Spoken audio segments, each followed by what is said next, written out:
Welcome to the Ignited Recovery Podcast, a new way forward for anyone looking for answers but feeling left out. If you've been searching for empowerment, triumph, and purpose, you've found them right here. You won't hear the same solutions, and you're not going to have any excuses to fall back on, because Ignited Recovery allows heroes to rise and become their best selves. I'm Dr. Adi Jaffe, and I can't wait to be your guide on this journey. Are you ready to become an ignited hero?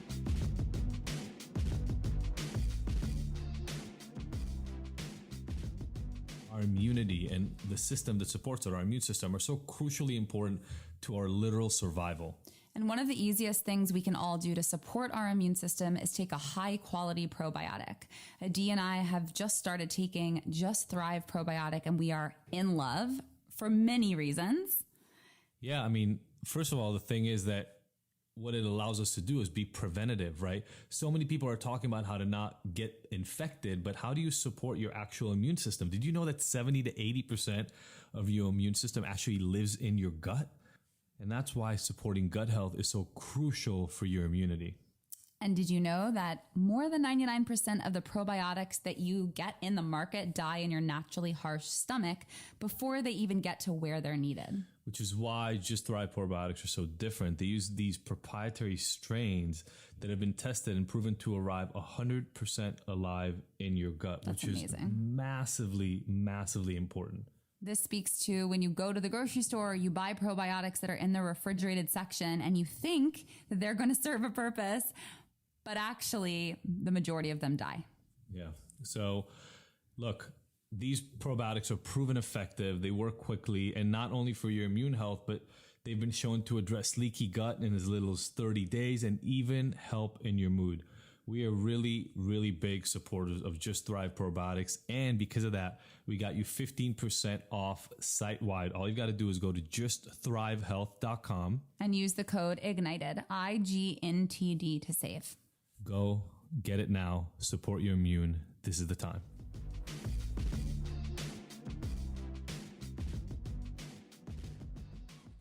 Hello, everybody, and welcome to today's episode of the Ignited Recovery Secrets podcast. I'm Adi Jaffe, and I'm so excited to bring you today the case of what happens when somebody really, really commits and does the work, and the amount of incredible change that can happen in a person's life. Dumont has been part of the Ignited family for, almost since we started, literally about three and a half years ago. And the transformation in his life and what has brought him to us, which was originally almost the complete breakup of his marriage, is absolutely monumental and powerful and magical. And I just want to jump into this interview here in a minute, because you're going to hear through our conversation all the incredible things that this guy has done in his life, and the changes and really even with skepticism on the front end, just the incredible, powerful changes he's been able to achieve. To me, in the end, this is what it comes down to, right? You've heard my own story. You've heard my story with Sophie, and you know the struggles that can happen in everyday life to people who struggle with addictions of any sort. And if you know somebody, or if you've struggled before, you can understand so much of what we end up talking about in this story.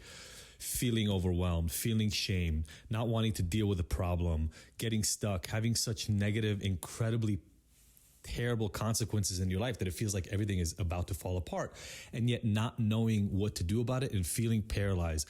And then going out and trying to do the work, trying to put one foot in front of the other and get something done, and having it just not deliver for you, and the devastating powerlessness that it feels like comes along with that, based on the messaging out there that you're an addict and you'll be an addict for the rest of your life, and that it's a disease you'll never, ever overcome. And so I think you will hear in today's interview how wrong those concepts are.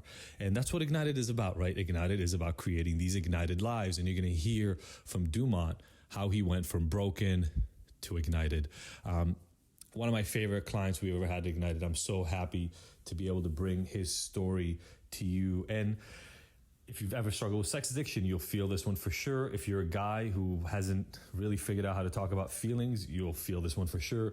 If you're a woman who is with a guy who's struggling with either one of those things, Today will be powerful, and you need to share it with your loved one because change is possible. Anybody can beat addiction. All you have to do is become a person who is not addicted. Dumont is proof. Let's get you to the other side. Hold on. Pay attention. This is life-changing. I realized for a lot of people, the promises we make about how there's a completely different way of approaching recovery are scary to some, unbelievable to others. And then I also hear about it every once in a while. People think I'm lying. Like, people think I'm straight up telling the world what I think they want to hear in order to make a ton of money. And I said to the team, I was like, well, let's just start having conversations with people who've been there and have done it. Because up until now, I was the face of what Ignited Recovery means, but that's never been the intention. It's definitely not the end goal. If anything, I can't wait for the days where nobody remembers what I look like or what role I play in this scheme. But what I know for sure is there's a system out there. People try it over and over and over. And I'm definitely not only talking about 12-step. I'm talking about the entirety of the system that exists. And it does well by a few, doesn't help a bunch of others, and then it also hurts a whole slew of people. And the point that we're trying to make it ignited over and over is there's just another way. There's another way. It doesn't have to be the other way. It doesn't have to be the right way, but there's a completely different way of thinking about it. And you've been with us on a long part of this journey, man. And if I can say it right from the outset, probably on the problem that I consider being the most stigmatized of most things that we deal with at Ignited. Most of the people that come to us come for alcohol, like 70%. Out of the other 30%, it's pretty evenly split between opiates, meth, and stimulants, and then sex addiction. And I know it because I've gone through it myself. Sex addiction is one of those things that nobody ever wants to walk into a room and talk about those struggles. And if you don't mind, I remember even some of the first emails that you sent me back, I don't know, 2 years ago, 2.5 years ago, 3. Yeah, maybe 3 or 4 years ago now. Wow. Yeah, 2018, 2017. I remember when I first reached out to you, and I was shocked and amazed that you emailed back. I was at your proverbial rock bottom, lost. I was throwing Hail Marys everywhere I could just to find something. I've been in traditional recovery for 6 months, 7 months at that point. Hadn't acted out, so to speak, or whatever you want to call it. Or talked to another woman, anything like that in 6, 7 months.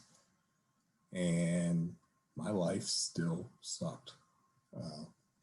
And I couldn't come to grips with what I had done in my behavior and why I was, despite the fact that I was going to 12-step. I was going to traditional therapy. I was going to couples therapy with my wife. Like, I can't even tell you how many meetings I had gone to at that point and how many times I've given leads. And I had actually come to you because I finally did disclosure with my wife. And, if I'm being very honest, I gave her, 85, 90% of it. I just couldn't bear to give her the whole thing. And I still had so much shame and fear inside myself that I just didn't want to say those things out loud to anyone. Yeah. I was like, that's going to be too much. And of course, she knew me well enough at that point to see through to like, this story is missing. There are holes in here. I love that you said it that way. She knew me well enough. We sometimes think we're hiding. And even if people don't know exactly what it is that we're hiding, it's so clear that we're just not being ourselves, right? Yep. Yeah, that's exactly what it was. She kept saying like it just didn't feel right. It didn't feel, it just wasn't settling right. And it's because I was withholding.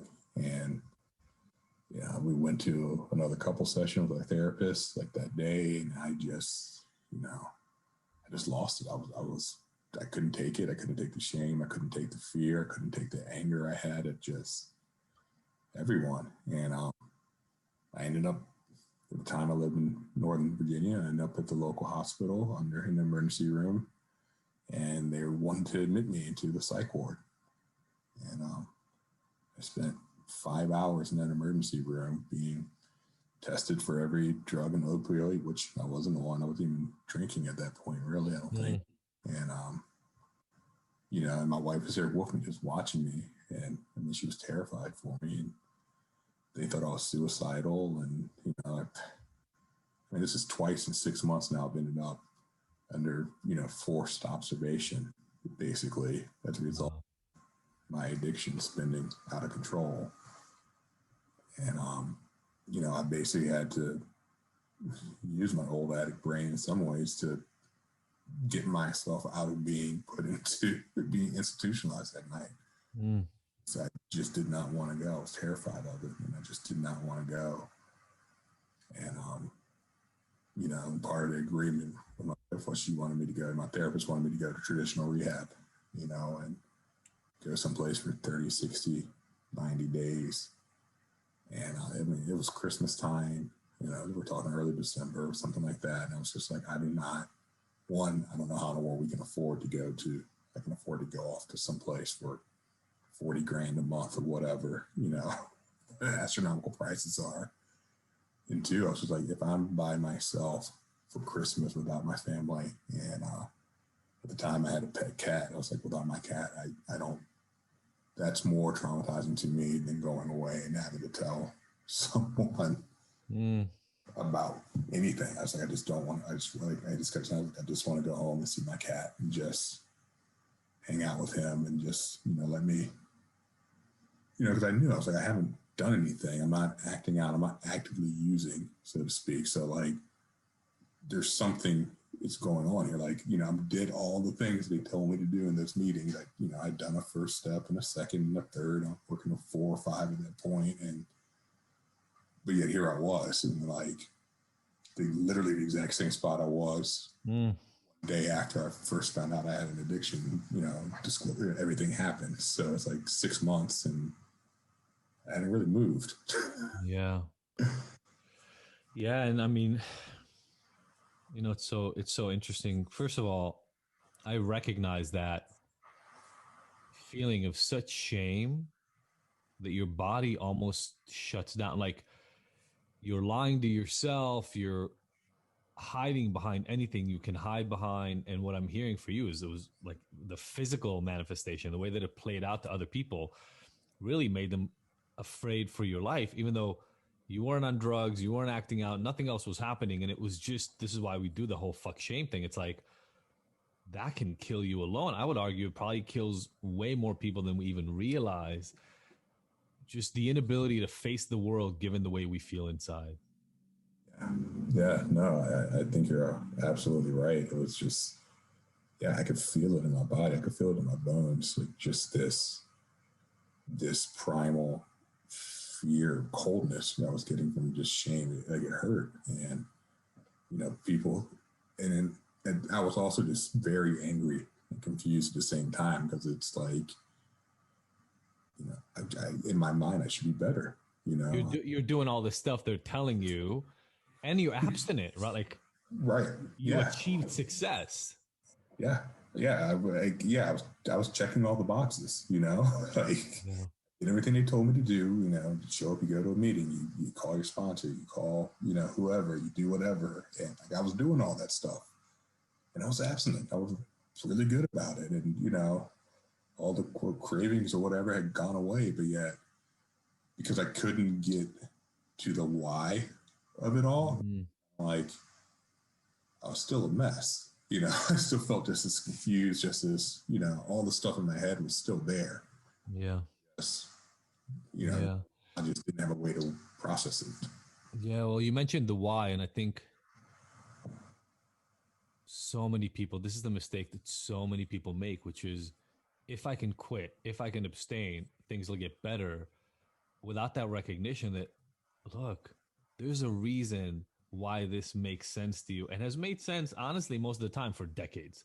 by the time people get to seeking real strong professional help, this thing has been kind of working for decades. And so to leave yourself without it is like ripping yourself open and expecting that, like, I don't know, the air will clean the wound or something. But what happens is it gets infected and it gets worse and worse over time.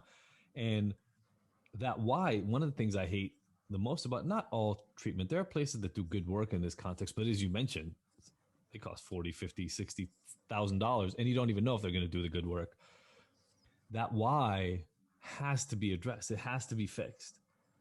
And if you don't do that early enough, then you really risk damaging. I think that's when people get damaged, because they'll meet the abstinence goal. They'll quit for a day, a week, a month, 6 months, and they'll wait for it to get better. But if they don't move up the scale of improving that internal lack, then they'll get damaged. And unfortunately, it's not true in all meetings. And again, it's not true in all treatment centers. But oftentimes the thing is, well, just don't drink. Well, just don't drink. Well, you know what? That's not making me better. So what else do you have? And what I've found over and over and over is they say, well, it doesn't matter how you got here. What matters is that you're here and you know that you are, and I'm putting this in air quotes for whoever's not seeing this, you're an addict or an alcoholic or whatever term they give you. And as long as you recognize you're this damaged person, which does wonders for our fucking shame, as long as you recognize you're really this damaged person, it doesn't really matter what all the quote unquote excuses you have for why you ended up here. As long as you don't use and you showed up to another meeting, you'll be fine. And, you know, it works. Definitely works for some. Yeah. But it hurts a lot of people who just don't get the deep help they need. Yeah, no, I mean, that hits right at home. And that was me. It was exactly that. You know, I'm abstinent. I'm not into my stuff anymore. And I was living probably as healthy as I had ever lived. You know, I wasn't drinking. I wasn't doing anything at that point. But there were still blockades between myself and my wife. There's, obviously sex addiction. There's a ton of healing that needs to go on there. And we weren't anywhere close to starting down that path, really. And part of that was I was still so ashamed, so blocked up that I couldn't open up. And yeah, but yet every time I would go to a meeting or talk to a person in a 12-step program, it was just go to a meeting, go talk to someone, you'll be okay. You just stop doing it and that'll be fine. And, well, if this triggers you, just cut that out of your life. Well, if that triggers you, just cut that out of your life. And it's like, I didn't want to do that because it's not like, that's the difference with like sex addiction. Like it's always with me. I can picture a person in my head if I want it. Like, you know what I mean? And it's also like I'm in a relationship with my wife. We need to have a sexual relationship. That's one thing we both agreed on. Like, yeah, about the relationship. And, I know people in those meetings, and they're walking around with flip phones and no data and no internet, which if that's what works for them, that's great. I work in digital marketing. hey, boss, I can't use the internet anymore. Right, exactly. I have to, I'm sorry, I can't log online and do anything, but I'll build your website for you. Like, yeah, I have to be able to function, and I wanted to feel like myself, but it just, without that, like, it just felt like I was just like so shaved, and everyone's like, oh, you're broken. You have an addict's mind. That's the way addicts are. So you keep coming back. God, as you say that, it makes me like nauseous because it's like, even the whole thing of go talk to somebody. When you go talk to somebody and they're trying their best, they really, really are. But in the conversation, they're saying, well, you're a broken human being and you're never going to be able to get better. So this is what you got. And it eats at you. It just eats at you after a while. It just gets fucking depressing unless you somehow, everything just does fit the way you work and you reach this nirvana within the system. Every interaction actually makes it worse and makes it more debilitatingly shameful to think I'm going to be in this place forever. And, around sex addiction, the thing that's so hard, and I've been called names talking about the actual symptoms and the actual things I've done. But when people think sex addiction, they think rapists. They think people who expose themselves in public to people. They think stalkers. They think pedophiles. Now, again, there are people whose sex addiction revolves around sex with children and minors. There are people who expose. That exists within the framework. but the vast majority of people I ran across are addicted to porn, pay for sex, have cheated serially. I'm not saying those things are fine within a committed relationship, but the reality difference between how people view people with sex addiction and what actually happens in the field is pretty similar to me to the way in the 30s they thought of alcoholics, in air quotes, which was like, well, those alcoholics, they're gonna come, beat up your sister, rape your wife, and destroy your business. When in reality, oftentimes it's just a bunch of people struggling with drinking. And that makes it really hard to talk to anybody else about it, which means the only people you're talking to about it are the people who think you're broken, damaged, etc. Yeah, no, and that was one of the biggest things was, you can't really talk about it with anyone else because there's so much shame around it. My biggest fear was everyone was just going to assume, well, this guy's a pedophile or like something along those lines, which I was like, I've never had any inkling, never, Sure. And then, and then there was also at the same time, we're talking 2017, 2018, Me Too movement takes off.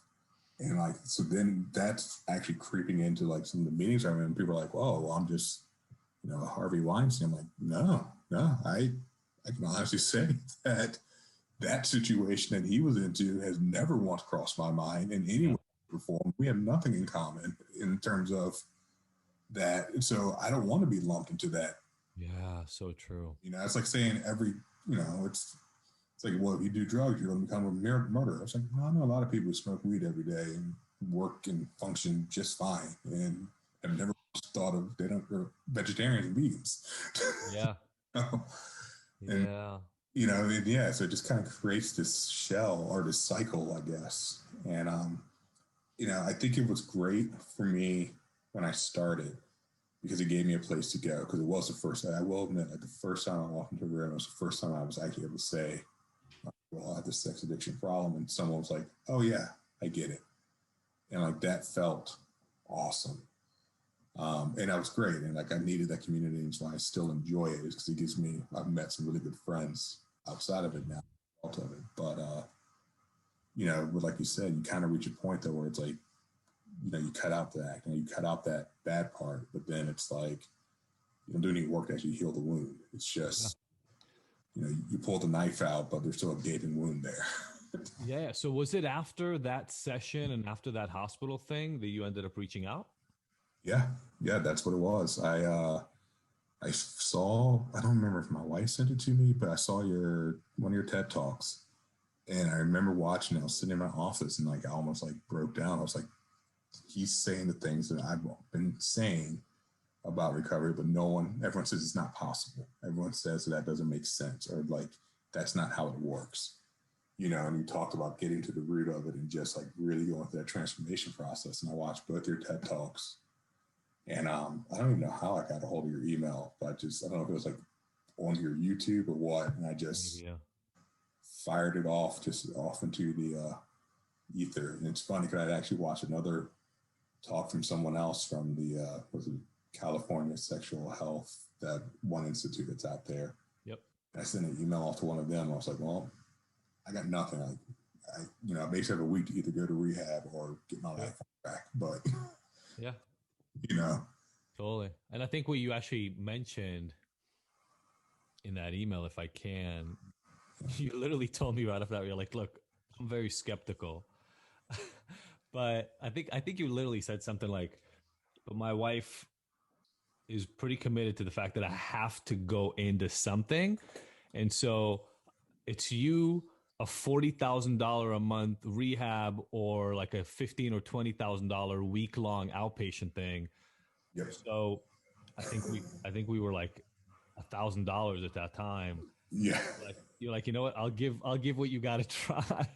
Yeah. No, that's exactly it. I was like, again, I work in digital marketing. I have for 15 years. Like I've seen a lot of stuff show up online that is,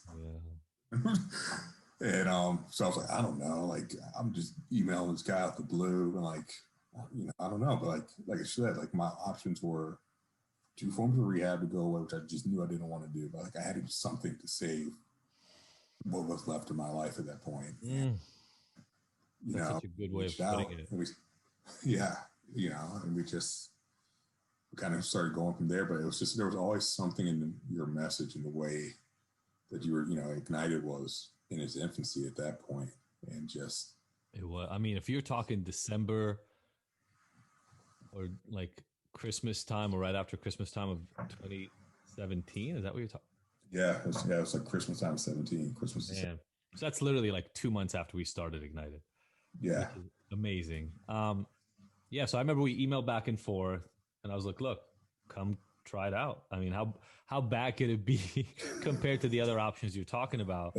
Yeah. And I'll give people a quick little sneak preview, but there's a reason we're still talking 3 years later, because obviously I still see you at the meetings and we still connect and talk. But I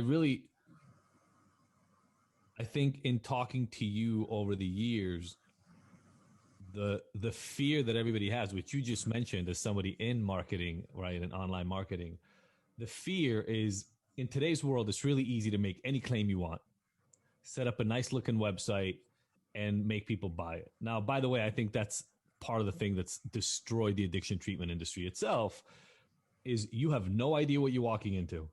And the best treatment centers have websites that look as good as the shittiest rehab centers.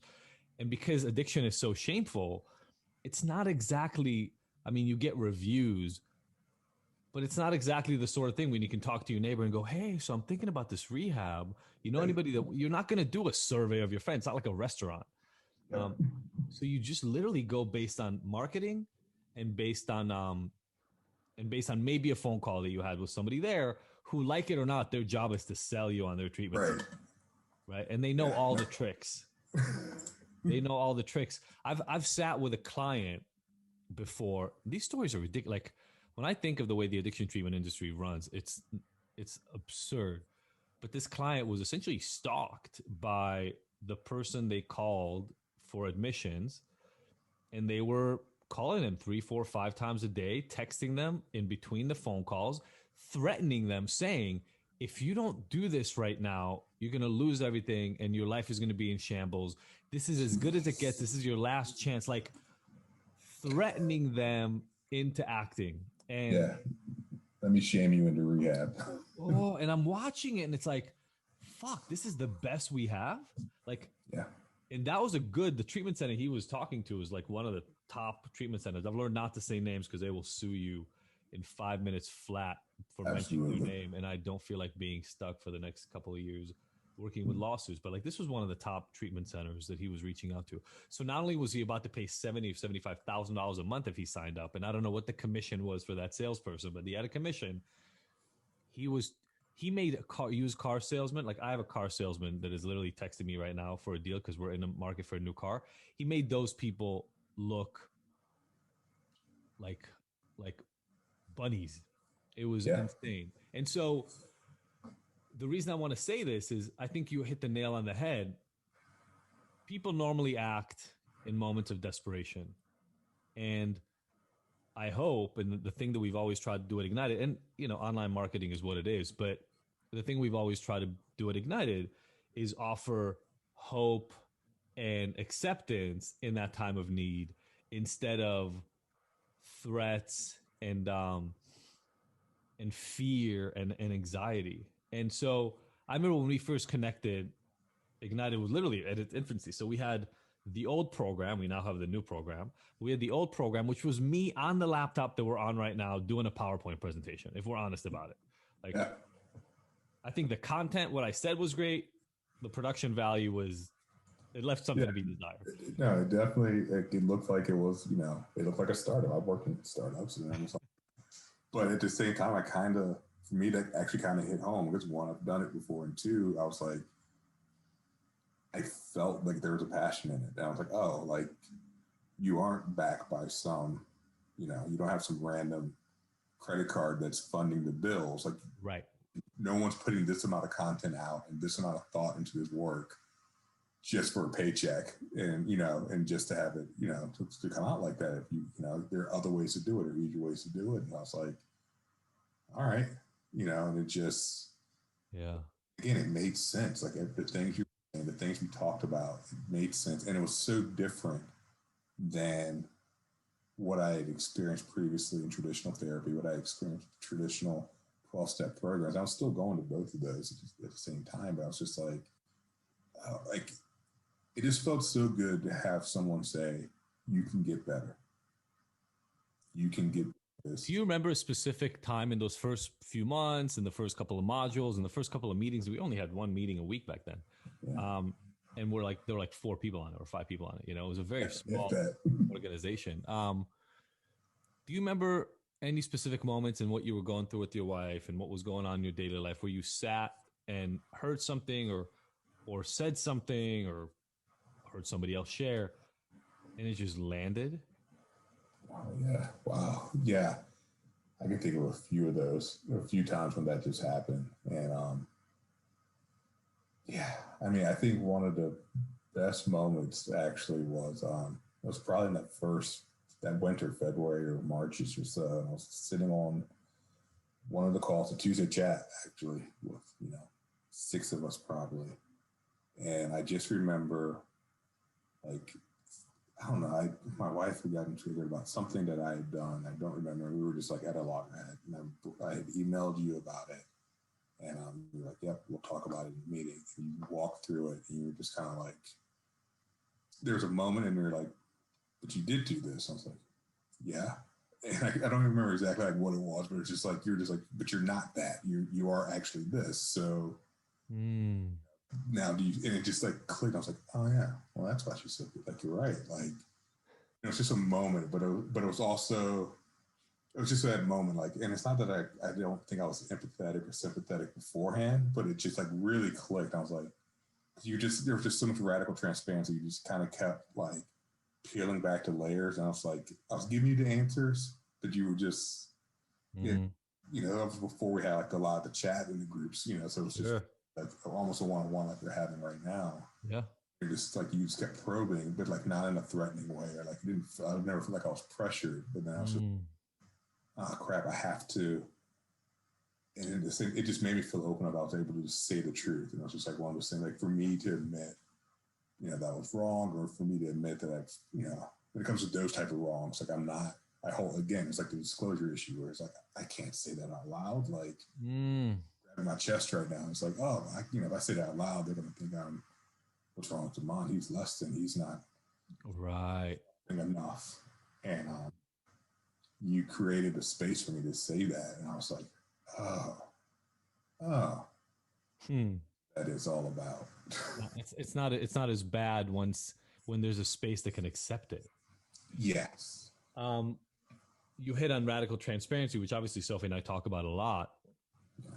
And the reason I love that you just brought that up is a lot of people think, like, especially if they come from 12-step groups, they go, you're trying to give people an easy way out.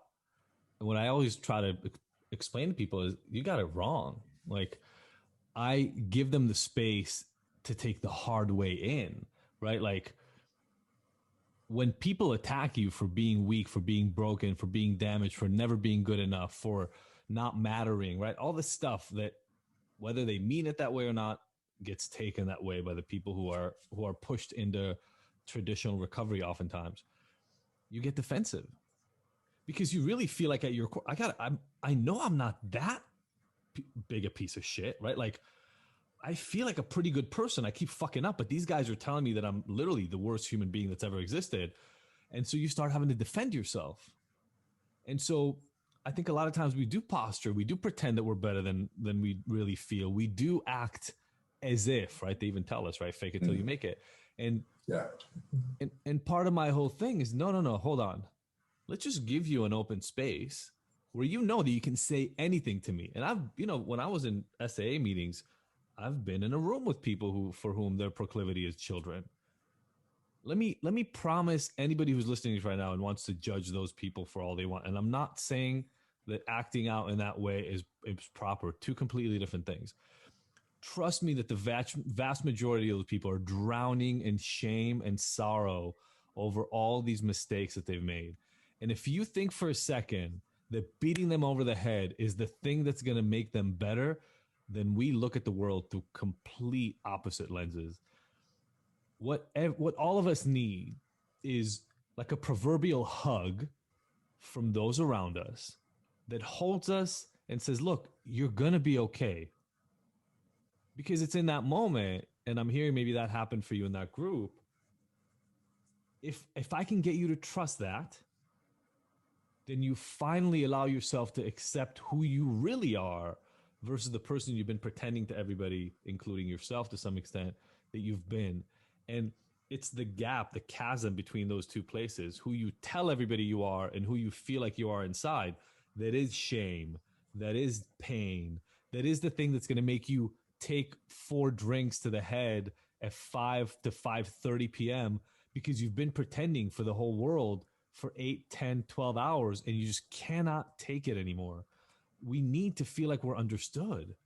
Yeah, no, I mean, that's exactly it. And that space you're talking about for me was like, I mean, it was 20 some years in the making by the time I finally met you. More than 20 years. I mean, I would say, if I'm being honest, my addiction started at 15, 16-ish. I can remember talking to a therapist about it at 16. And what I described, I could definitely literally remember what I described to him at 16 is exactly what almost a definition of sex addiction is. Learned 20 years later, however many years, 17 years later or whatever it was. And that's a result of that, like that gap that you spoke of between how the me I presented versus the real me was so big, and I had so many layers of just padding around me because the real me was just so raw. And yeah, I was in a lot of ways I never lived my life in my own shoes, at least not outwardly think. Yeah. And so, like, even in entering recovery, like, it was hard for me. Like, I didn't know how to get, I could tear down a little bit, but then there was this issue of, like, I also felt like I was being hammered over the head of, you're a piece of shit, you're a piece of shit, you're a piece of shit. And it was like, at some point, you either become defensive about it or you're just like, well, I guess I am. Like, look where I am. I'm going to 7 meetings a week and, spending hundreds of dollars a month in therapy, and I'm still having the same problems at home that I've always had, and I still feel like crap. So maybe I am crap. Yeah. And like it or not, that's the message, though. The message is like, look, if you do this really, really hard for many, many years, you may just end up being able to live a regular life, which is fucking debilitating, man. It just, I remember, because I had a similar story to yours, man. I don't know if we ever talked about this, but I was sober in AA for almost 3 years. Even though, by the way, alcohol was my problem when I was like 17 to 20. And then I graduated to harder drugs. When I did meth, I barely drank at all. Meth was my thing. But I got sent to AA, and then AA, they were like, it mattered so little what your thing was. They're like, oh, well, addicts are really just alcoholics. They just like separating themselves. So I was even in AA, not in, and anyway, it was insane. I was there for 3 years, stayed sober in jail, which is not a very common thing a lot of people use in jail. Stayed sober in jail, stayed sober for my first year of graduate school. And I had a similar experience, which was like, this can't be it. Like this level of personal growth that I'm getting from those meetings can't be it. Going and listening to people day after day talking about, again, no offense, but like the minutia of their struggling, right? Like, yes. Oh, this person cut me off in traffic and it really upset me. And my addict mind kept acting. I'm like, motherfucker, you've been here for like 25 years. Yes. Your addict mind still can't control it from a fucking cut, like somebody cutting you off in traffic. I'm not worried about traffic. I'm worried about where am I going in life. I'm worried about how am I serving my community. I'm worried about what is my relationship going to look like? How do I don't know how to have sober sex. Like, I'm worried about things that relate to others and the world at large. And nobody was having those conversations. Everybody was trapped in this idea that their life had to be small because they're, and again, air quotes, addicts. And so that's what they get. And it made me so mad.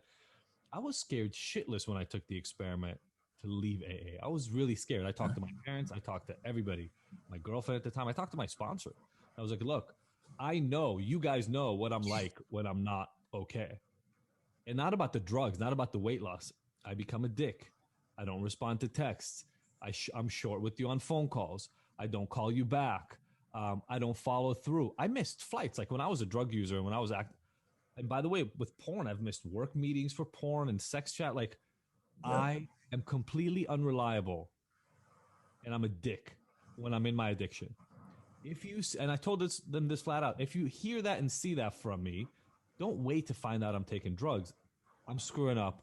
Get me back. Send me to a rehab. Do whatever you need. I need to never. I need to always still be in that system. But that was 18 years ago, and and it worked out fine because I started going to work on the deeper stuff. Yeah. No, I mean, I think you really made me think of something that I've not thought of before. In some ways, my recovery caused its own sort of another gap within myself. And what I mean by that is, you started saying you're going to the meetings, you're going to the therapy sessions, I'm doing all that stuff. And it's like, but in order for me to stay and play by those rules, I had to have such a straight and narrow like confinement of like basically it became you have to avoid all triggers. You have to, triggers, I'm using air quotes now, and it could be anything. Yeah. To your point, like I got to a point where I was relating everything back to like, oh, that's an addict tendency. Well, if I get angry, that's an addict tendency. If I get frustrated at work, that's an addict tendency. If I get mad, too happy, that's an addict. And it's like, well, maybe it's just life. Maybe it's, I should be allowed to be happy sometimes. Sometimes I can just be mad at someone. It has nothing to do with addiction. I'm just, that person's a dick to me. Or maybe I'm wrong, I'm just mad. And Yeah. what happened though, as a result was if, like, say my wife, she's the person who's closest to me, said something that I thought kind of bumped up against one of those rails, and it kind of like it challenged me. And then like I was like, "Oh, are you questioning my?" And not that it wouldn't have to. Most of the time, it would have. It wasn't that she was like, "Oh, you're not doing your program." It was, it was, "Why don't you take the trash out more?" And then for me, then it would, but it becomes a 6 degrees of separation thing, because then I'm like, well, I'm doing all the steps. I'm doing all the stuff. So, the outside me was still presenting that was different than the real me. And it created its own different set with different gap. Sure. It would be created as a gap. And it was because I had to have everything in this little box that fit just right. And if you're a broken human being and somebody tells you haven't done something, it ends up feeling like an attack. Like, oh my God, I'll never be good enough for you. Yeah. That's such a good point. And it's, I mean, now, obviously after all these years, but like, I always make the point when something's uncomfortable, you got to lean into it. Like that's a signal. Fuck avoiding triggers. Like that's the exact opposite thing of what you need to do. What is it triggering? You better figure out what that thing is triggering and go fix it. Otherwise, you're like a walking time bomb, just waiting for somebody else to push that damn button. Don't ever give anything that much control over you. Then I have probably cursed you more times than enough in the last 3 or 4 years, because that's the place that I'm at much more so in my life now. And my wife listens to your podcast as well. We listen to a lot of the ones with you and Sophie together. And so we try, as best we can to do radical transfer both ways. And so as a result, we have a lot of more blunt conversations with each other, and we do lean into that discomfort, but it's so inherently against our personality types. Yeah. So, Totally. it's gotten much better, but there was definitely times, 2 or 3 years ago that leaning into that meant that was going to be a 3-day issue or a 5-day issue, perhaps. But here's the thing, right? Everything is about relativity and perspective. When Sophie found out, the last thing she found out about my being inappropriate, which was all the online sex stuff, and the like fake email account and all that, it was a 2-year thing. Like she was pregnant and I almost lost the mother of my children and my future wife like that. Well, not like that. I'd been fucking up for months and maybe a couple of years, but like in an instant when she found out, I almost lost everything. And it took me like pretty much close to a year to cement that she was going to stick around. After that, we would have a week or two of discomfort. Now, I can pretty much, like within 3 hours, we're probably done, And you're right, they happen, but they happen pretty even for me, they still happen. They happen like, I would say reliably once a week. Sometimes we get to skip a week, but most of the time, once a week, there's an issue. But most of the time, they're 5, 15, 25-minute conversations, we get pretty quickly to the core of what's really going on, figure out a way to resolve it and move forward, or decide it's not important enough to resolve because nobody cares enough and we move beyond that. But I think that's important for people to hear. I'll say what I say to my kids. You know, you may hate doing laundry, but if you stop doing it on any given day, you'll run out of clothes and you'll walk around naked. You may hate taking out the trash, but your house is going to look pretty fucking shitty if you stop doing that for a couple of weeks. Dishes, you know, putting your socks away, whatever, like buying food, like pick anything that has to happen regularly in everyday life. And you have to do it. You have to do it regularly. And if you're smart about it, you create systems to make it easier. So it's not like you don't only remember to go buy food when you've run out and you've been hungry for 3 days, right? That would be a bad way of buying food. And that's kind of what we do with relationships, is we assume we don't have to do anything until it's a fight or we're about to get divorced. And what we're saying is, no. You've had 700 opportunities to resolve issues before it got that bad. You just decided not to go through with them because it was weird. It was uncomfortable. It made you anxious to bring up the thing. But that is the complete wrong way. Just like in addiction, it's the complete wrong way to avoid all your triggers. Right. You mentioned this, and I just want to say this because you're so right. And you gave the example, and I got taken back to meetings. Everybody with their damn flip phones. Like, yeah. What are you going to do? You're going to move to fucking tablets? Like, here's notepads? Like, you're just going to leave people notes? What are you going to do Right. 10 years from now? Are you like, your life now depends on the idea that your technology doesn't allow you to look at porn on your phone? Are you going to go to the library to look at porn on the computer? Like, at some point, you're going to have to figure out how to get past this. Right. When we learn to avoid triggers, what we're learning to avoid is discomfort. No, and that's exactly what it is. It's for a long time, obviously, I did not like sitting in discomfort in any way, shape, and form. I spent most of my life trying to find ways to make things easier for myself. And by that, I mean, emotional. I can handle all types of physical and mental stress, but I couldn't handle. For anybody who's not watching this, Dumont is like a power lifter. If you can't hear by his voice, the physical difficulties are not the things we're worried about with you. No, I mean, typically not, but yeah, I wanted to avoid those moments. And I can remember I was in a group therapy session. I did group therapy too. You name it, I've done it.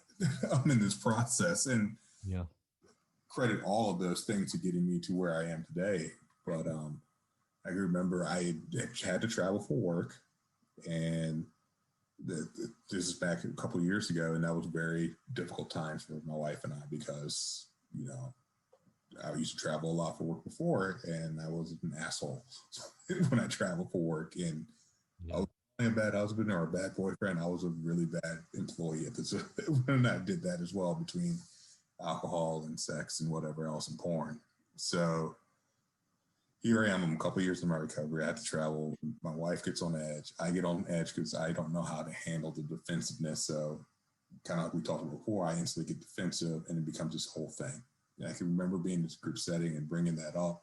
And someone's like, well, why don't you just change your job for that you don't have to travel for work? And at that time, my job, I had to travel for work twice a year. One was for a major annual meeting that we have to do. Another one was for our competing organization's annual meeting that we have to present at. It's 8 days a year. I worked very hard to get to this job and get to where I am, or where I was at that point. And I just remember, I was like, that can't be my answer, is quit my career and start over again, or quit this career path and start over again. Like, that's not it. It could, but how is that not the 500th option or the 100th option? How is that like option number 2? Yeah, exactly. Yeah. Like, hey, can you not go on this trip? Well, no, I really have to go on this trip. Okay, well, maybe you need to switch jobs. Holy shit, what? Yeah, it was definitely 0 to 100, like instantly. And I remember that was on a Monday night. And then the Tuesday night, I had a chat session with Ignited, and you were on there, and I brought the exact same thing up. And you were like, well, how did you talk? How did you communicate your situation to your wife? What did you do here? And then I was like, oh, that makes more sense. I can actually, these are all very tangible things that I can do, it's adjusting my behavior and adjusting, not saying, hey, don't go out and look at porn. That part I was doing was like, hey, why don't you call your wife here? Why don't you, do this, preemptively or whatever it may be. And I was like, oh, well, that makes sense. Fast forward 2 years later, after I moved to Atlanta, I was traveling once a month before the pandemic hit. And no problems. Oh, you're hitting so many amazing points, right? A couple of things. First of all, what you need to do at the beginning is not what you need to do in the end. So this, I brought up weightlifting because of it's something you do, but like, it's the same as exercising, right? Like if you're not doing good at benching weight, don't get up there and put 250 pounds and just hope to be able to do it. You might die, right? But you can go up there with a very small amount of weight and try to see if you can just lift the bar. Now, what would that look like in your addiction struggles? Oh, I got to travel. Okay. How about every hour I've got to check in with my wife? And I think I might have told you this example verbatim. And if one of my friends is listening right now, he'll know that this is literally stolen from his toolkit.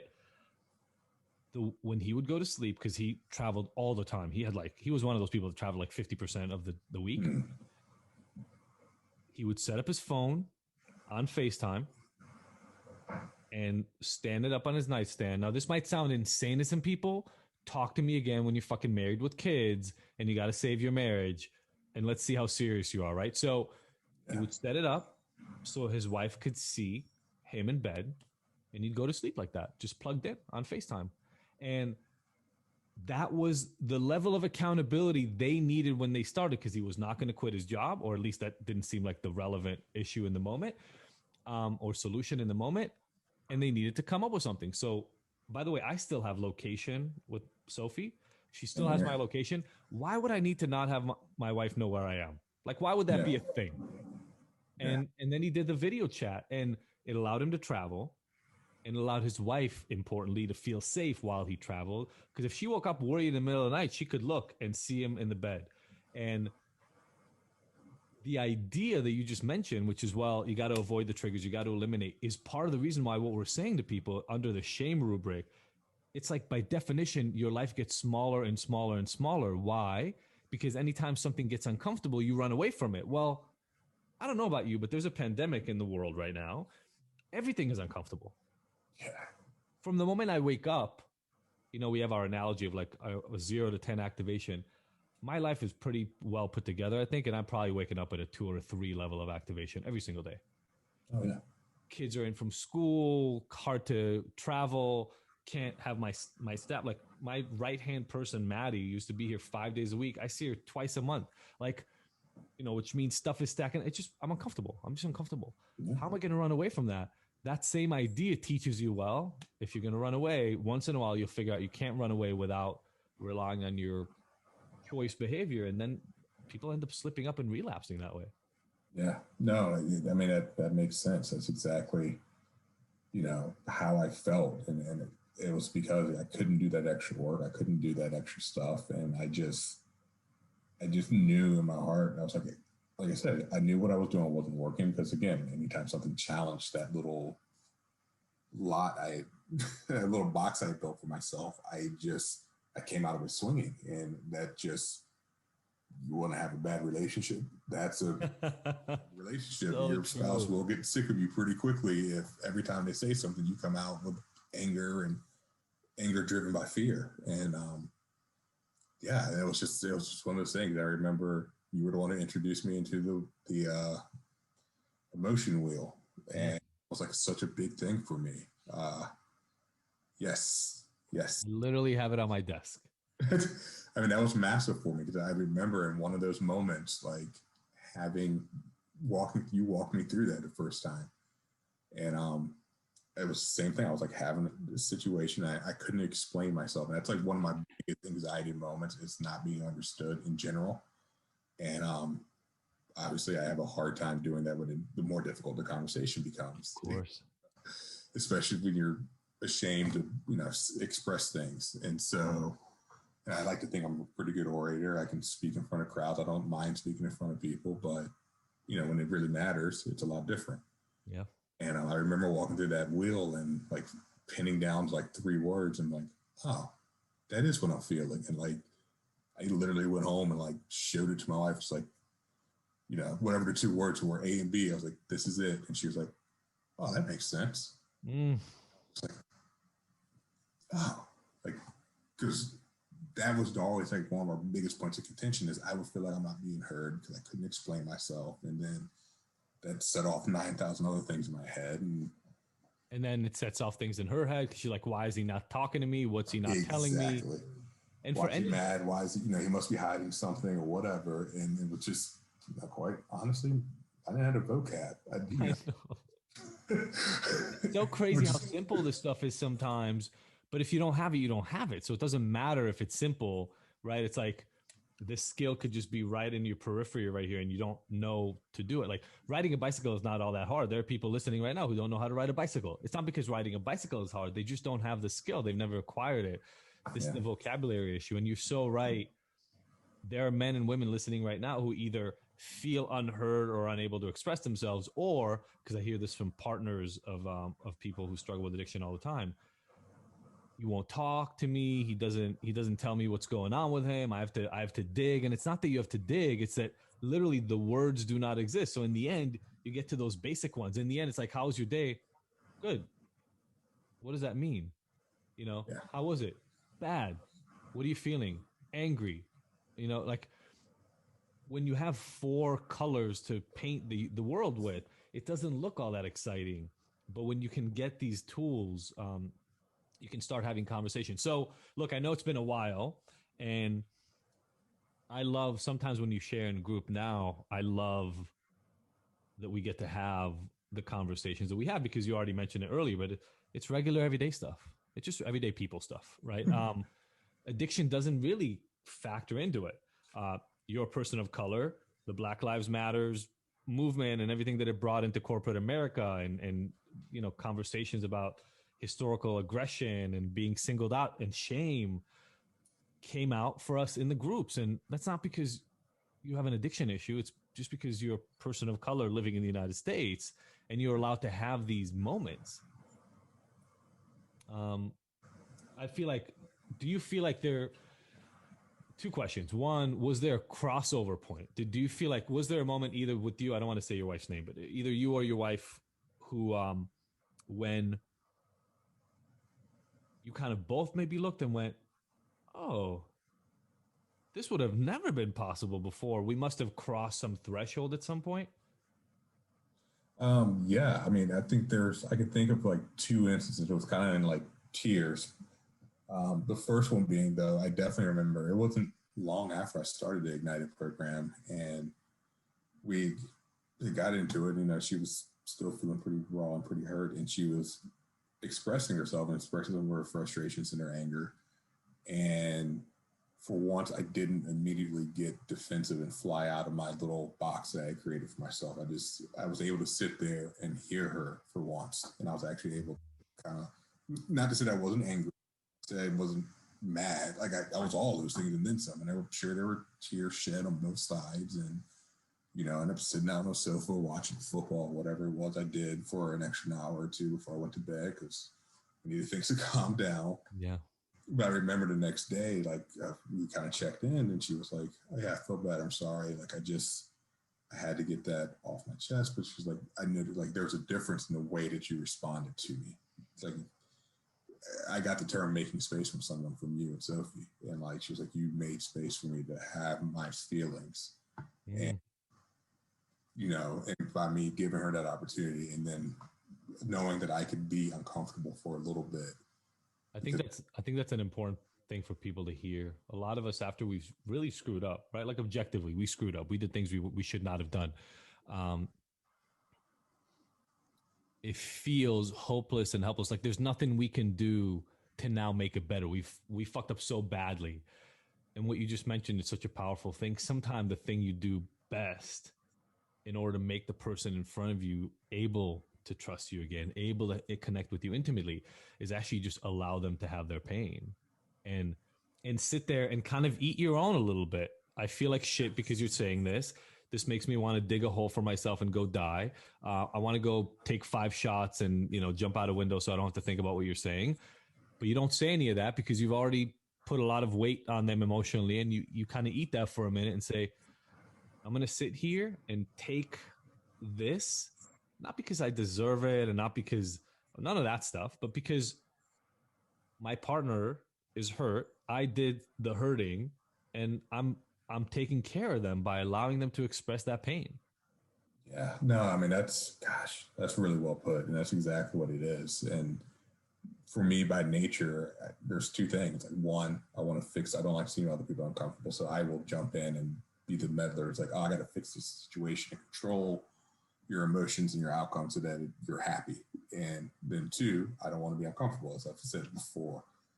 And so, yeah, it's hard for me. It's still hard for me to make that sort of space and do that. And it's probably the number one thing I still am a work in progress on. And I feel like, I thought I was doing it earlier, but like I did it from a point of shame. I was like, oh, let me be, Jesus up on the cross here and just take this one for the team because I deserve this. So I have to be a martyr now.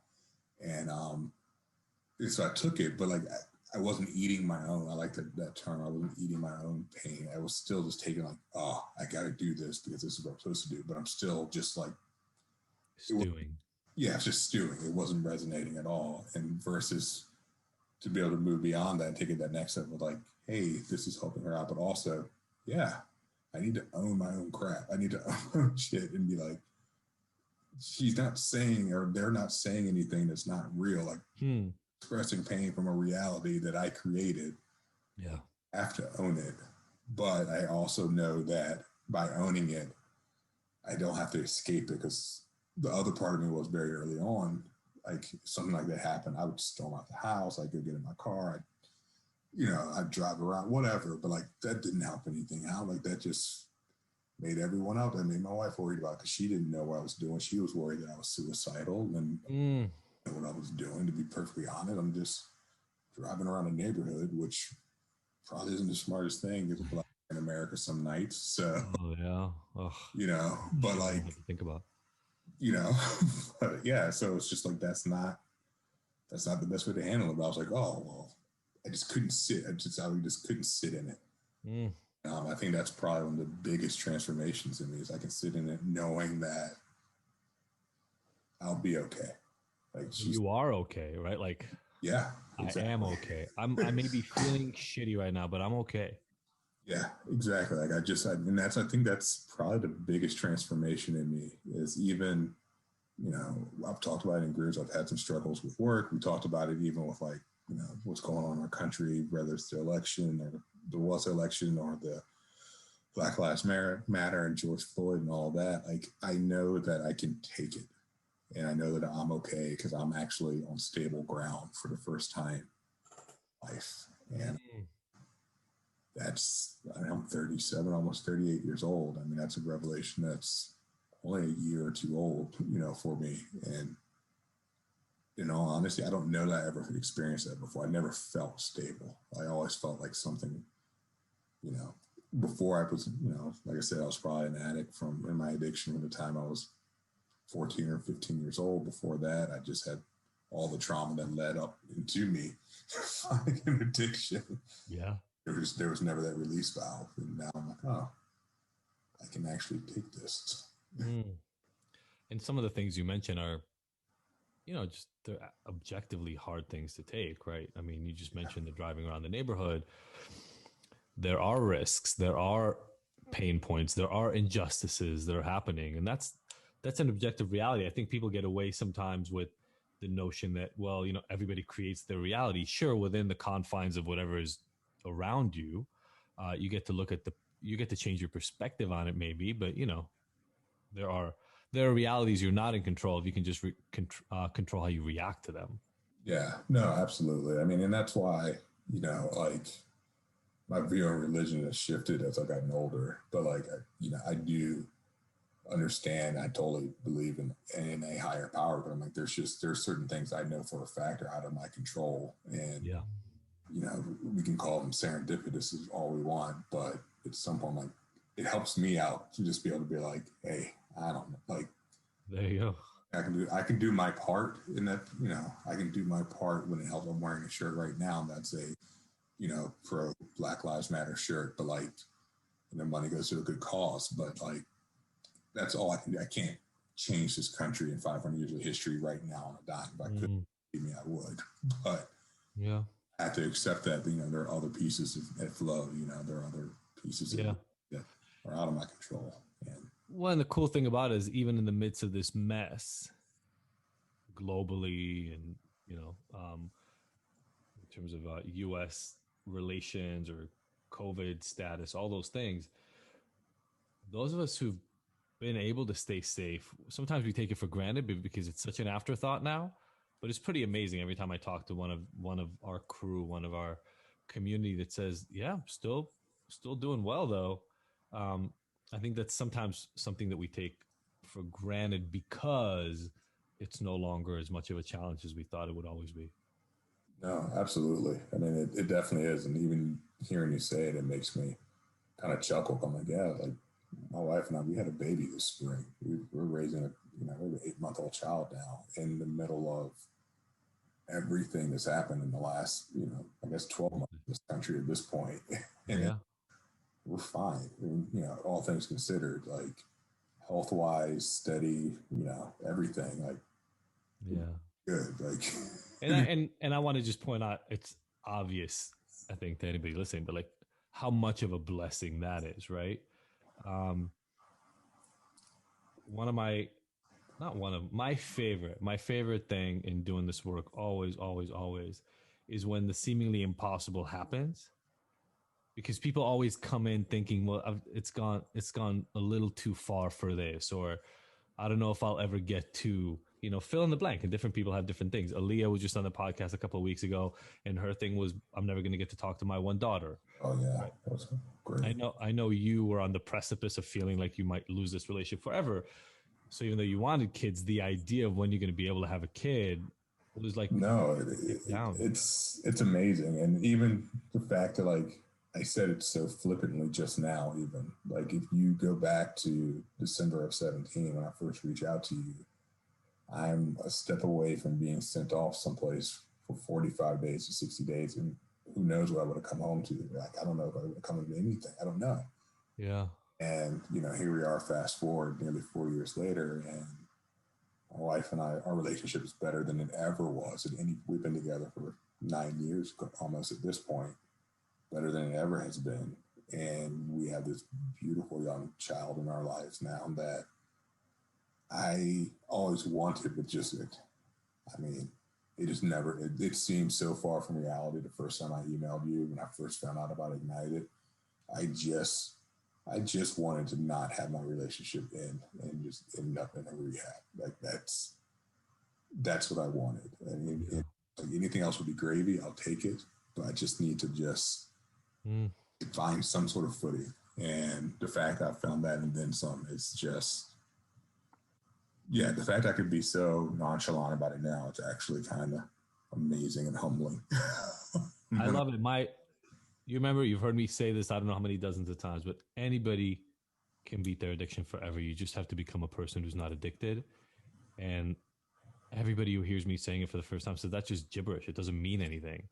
But the moment you start going through the transformation, you go, oh, I can reach that point. Like I can be at a point where I will look back in that old reality. And by the way, 4 years is not that freaking long. Like, yeah, in the grand scheme, given the fact that some of us struggled for 10, 15, 20 years, 4 years, it's not what you want it to take. We all want it to happen, at the snap of a finger, but it's not that long for the life you get to live. And a key thing, you're one of the few people who came abstinent and has maintained abstinence throughout that time. You've been there for many, many stories where that's not true. And yet a lot of the same transformation can occur. I mean, I know Aaliyah shared about some of that there, but your journey was one where it was the self-growth and the self-revelation and the development of how to be intimate in a relationship with a close partner. That was the magic. It absolutely is. And it's funny. It reminds me of one last story. I remember the first time I actually heard about you was about 2 or 3 days after my wife first discovered my cheating and everything. And she came across an article that I think Sophie had written. Sophie wrote, yeah. A magazine, and I don't remember what, and she sent it to me via text. And things were not going well in my life at this point. So, and I remember reading the article and just being like, what the fuck is this? That's not possible. I don't know how anyone can survive this. And if they do, it definitely can't become what that is. That can't be. He doesn't know me. They don't know my story. And then, fast forward 6 or 7 months later, I reach out to, not realizing that I was the same. Oh, wow. Told me that until afterwards. Like, I don't remember when I put 2 and 2 together that was the same person, the same article. Because had I known, I may not have reached out. Crazy. But yeah, and then, fast forward another 4 years to sit here, I'm like, all that stuff that, we talked about and this possibility, and, that stuff that I don't even remember the article that well at this point. I remember the stuff that Sophie had talked about and where you two were and where you guys, are now, fast forward. And it's like, that actually you can grow into something. That's the best, man. That's honestly, that's just the best. I remember when Sophie wrote that article, she asked me for permission before like putting it out. And I was like, all right. I mean, I could see it helping some fucking people, but damn, putting it all out there like that. And we've had hundreds of people who've been able to benefit from that. So I'm always grateful that thing is out there. Dumont, we're literally about to start our other group right now here in a couple of minutes. I'm always inspired. I'm always humbled. I got to actually meet you in person. You're one of the few heroes I've ever actually met in person, which is always amazing.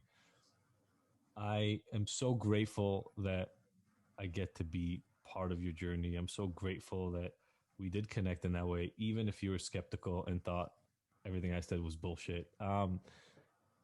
Because to get to see you live this life now is just magic. And I really want to thank you for having the bravery to come and talk about this. Oh, no, thank you. I mean, the work your team does, Sophie, like all of it saved my life. I think I've written that to you before, but it did. I mean, I'm sure I was absent. My life was going nowhere very quickly, and I was not happy with how it was. And that's just not the case anymore. And I can't imagine it any other way at this point. And I look forward to all the meetings every week just because I just like being a part of the community. I love, I'm going back through the program now on the new platform. And like, even that, it's just like, it's very inspiring to, because the issues are different.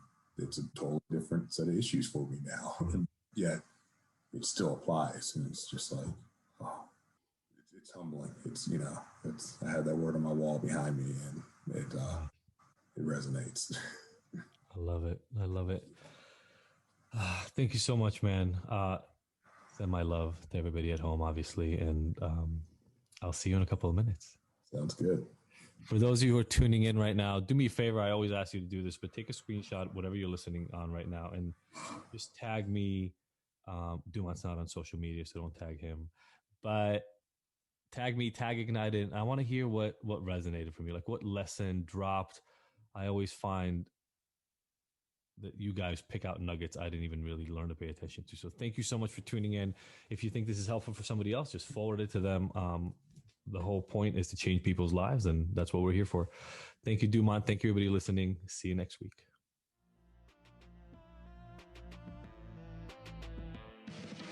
Thank you for tuning in to the Ignited Heroes Recovery Podcast. I really hope you found the information here useful and that we'll see you back here next week. And look, I want to make sure that this podcast is the most useful it can be for you, so please let me know by emailing info@ignited.com if there are any specific topics or questions you'd like to have addressed. As usual, if you like this episode, I would love for you to leave us a 5-star review and rating. Thanks, and see you next week.